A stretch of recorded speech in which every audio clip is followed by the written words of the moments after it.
Guten Morgen aus Fukuoka. Mit so einer tollen Aussicht kann man einfach nur gut aufwachen. Heute steht bereits der Roadtrip zum letzten Spot auf unserer Liste an. Aber erstmal geht's zum Buffet frühstücken und Energie sammeln für die letzte Etappe.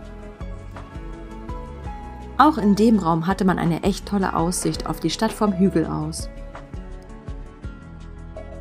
Zurück auf unserem Zimmer wollte ich unbedingt dieses Matcha-Getränk probieren.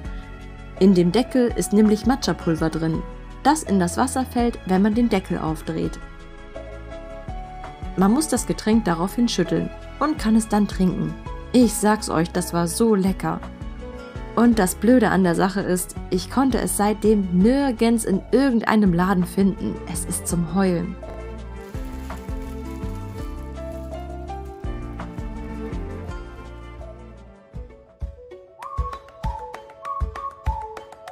Dann ging es Richtung Osten und an einer Raststätte vor unserem Ziel habe ich es endlich in einem Automaten gefunden. Ey, ich suche ganz Japan ab, ne?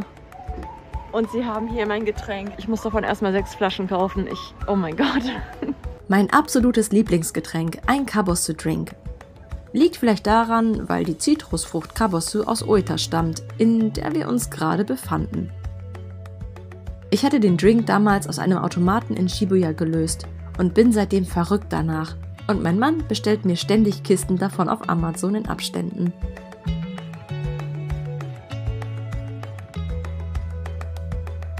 Und da wären wir, unser letzter Spot, das Onsen-Städtchen Beppu. Und da es zur Zeit unserer Ankunft langsam Mittag war, wollten wir natürlich erstmal etwas essen. Und da Beppu am Meer liegt, bietet sich natürlich Fisch an.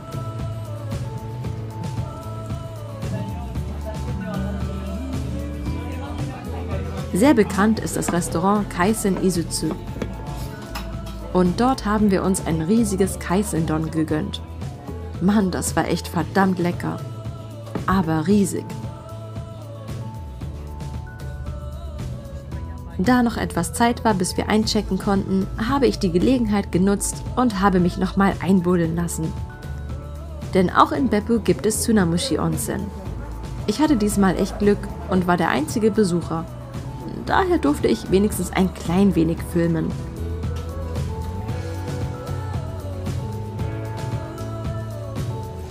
Und hier seht ihr mich total relaxed eingebuddelt.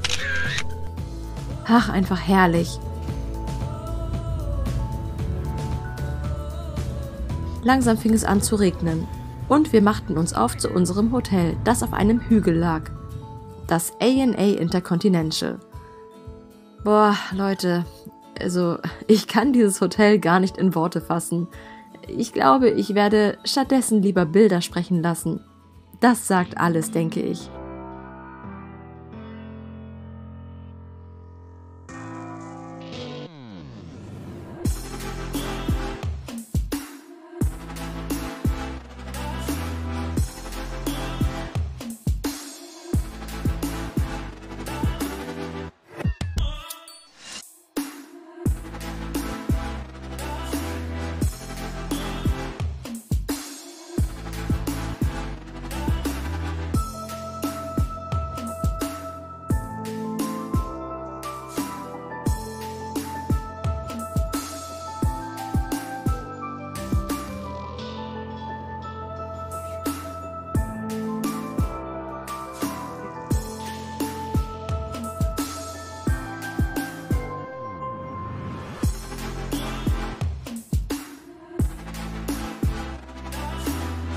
Eins muss ich aber mal loswerden.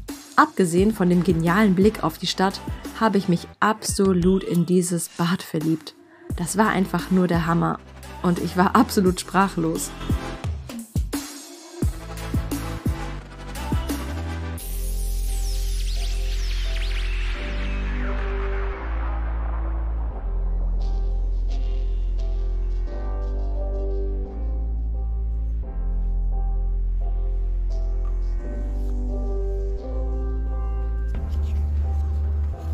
Amazing Steak. Fresh Caviar Set. 7500 Yen. Da es aber noch früh war und wir etwas von dem Ort sehen wollten, ging es nochmal raus in den Regen. Highway to Hell. wortwörtlich, denn wir wollten uns eine der Höllen-Beppus anschauen, für die die Stadt bekannt ist. Der Ort verdankt seinen Namen nämlich den sich hier befindlichen mysteriösen und temperamentvollen Quellen. Wasser und Gas sprudeln hier so heftig aus der Erde, dass die Menschen früher dachten, dieser Ort sei verflucht. Eine der besten Möglichkeiten, die Gegend zu erkunden, ist ein Pass für den Jigoku Meguri, einen Tourbus. Die Tour dauert ungefähr 2,5 Stunden und umfasst alle 7 Höllen. 5 der Höllen befinden sich im Bezirk Kanawa und 2 im Bezirk Shibaseki. Der Eintritt zu allen 7 Höllen kostet 2000 Yen. Der individuelle Eintritt wiederum ist ebenfalls für 400 Yen pro Besuch möglich. Und da das Wetter so schlecht war, haben wir uns erstmal für eine Hölle entschieden und wollten am nächsten Tag noch eine andere anschauen. Die größte der Höllen ist Umi Jigoku, so genannt wegen ihrer kobaltblauen Farbe. Sie ist 200 Meter tief. Des Weiteren gibt es noch eine Hölle mit Krokodilen, eine Schlammhölle, die so blubbert, dass die Blasen aussehen wie Glatzköpfe. Und noch viel mehr. Irgendwann möchte ich nochmal nach Beppu bei besserem Wetter und mit mehr Zeit und mir alle Höllen genauer anschauen. Die Umi Jigoku fand ich aber schon wunderschön. Die blaue klare Farbe war so hübsch.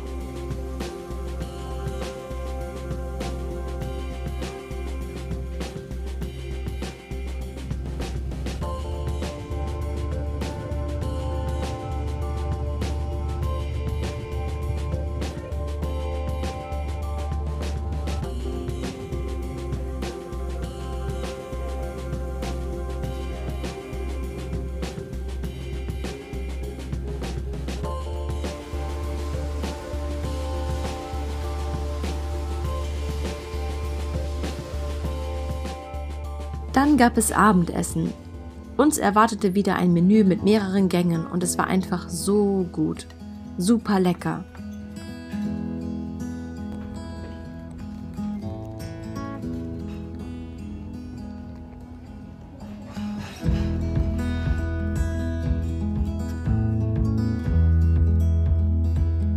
Shiori ist dann relativ schnell eingeschlafen von so viel Action.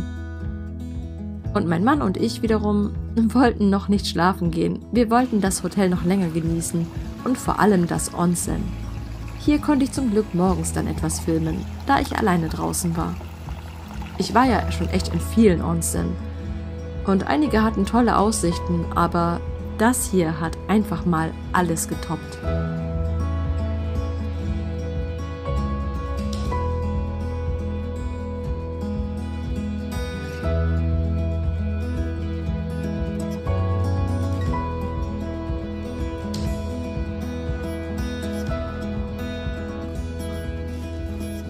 Dann gab es Frühstück und das Buffet war auch einfach nur der Hammer. Ich muss wirklich sagen, dass dieses Hotel alle Erwartungen mit Abstand übertroffen hat. Der Wahnsinn. Bei dem Preis von 800 € für eine Nacht aber auch echt kein Wunder. Tja, was Meilen alles möglich machen können. Wer hätte das gedacht?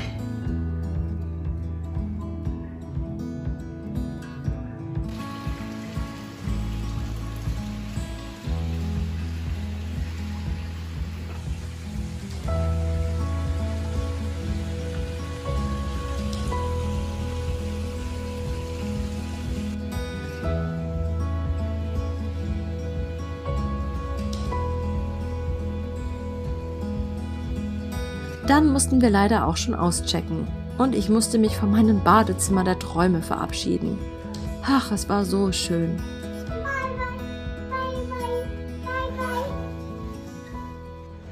Und es ging zur nächsten Hölle, und zwar der Bluthölle.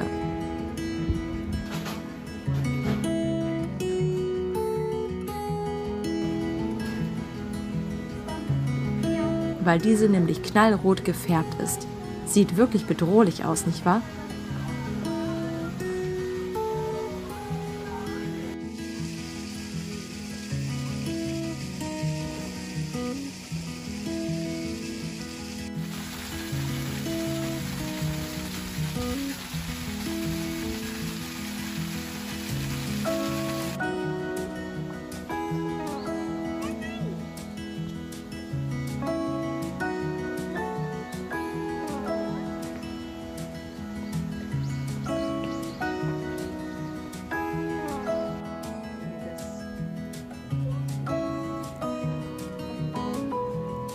Zeit, sich langsam auf den Weg zum Flughafen zu machen und den Mietwagen abzugeben. Es hat übelst gewindet auf dem Weg und ich hatte schon Bange, dass es später im Flugzeug wackeln könnte. Zum Glück konnte ich davor aber etwas entspannen, da es nämlich ein Yuzu Ashiyu am Flughafen gab, das man umsonst benutzen durfte. Echt toll und es roch so gut nach Yuzu.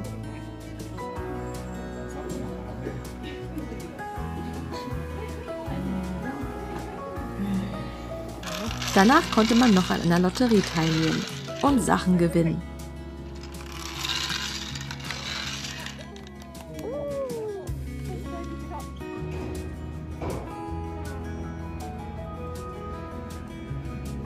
Dann hieß es auch schon Abschied nehmen. Auf Wiedersehen, Kyushu. Es war richtig toll und ich habe so unglaublich viel gesehen. Der Flug zurück war, etwas holprig wegen dem Wind. Aber es gab einen Fernseher mit Kinderserien für Shiori. Und wir haben einen Kimetsu no Yaiba Pappbecher für unsere Getränke bekommen. Und es gab sogar Sammelkärtchen in runder Form. Yes, und wir haben Rengoku bekommen.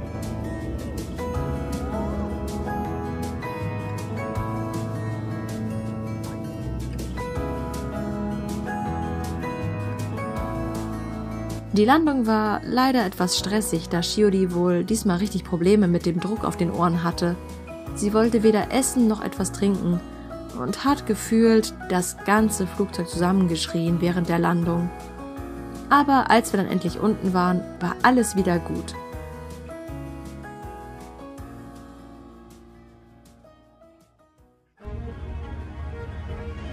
Es war eine so schöne Reise und ich bin so dankbar, dass mein Mann uns das alles ermöglichen konnte. Ich kann Kyushu sehr empfehlen, besonders auch für eine Rundreise, da die Orte dort alle so verschieden sind. Im Nachhinein sind mir noch einige andere Sachen eingefallen, die ich auch gerne gesehen hätte, wie Miyazaki, Karatsu oder den Oyama-Damm in Oita. Das war ganz sicher nicht das letzte Mal dort. Jetzt geht's aber erstmal wieder zurück nach Hause und all die ganzen tollen Erinnerungen verarbeiten. Ich hoffe, euch hat meine kleine Kyushu-Reihe gefallen und ihr konntet die ein oder andere Idee für eure nächste Japan-Reise sammeln. Falls ihr Fragen zu bestimmten Orten haben solltet, schreibt's mir gerne in die Kommentare. Ich beantworte sie euch gerne. Wenn euch das Video gefallen hat, lasst gerne einen Daumen hoch da und abonniert meinen Channel, wenn ihr mehr Videos aus Japan sehen wollt. Über Weiterempfehlungen meines Channels freue ich mich natürlich auch immer sehr. Wir sehen uns dann im nächsten Video wieder. Bis dann!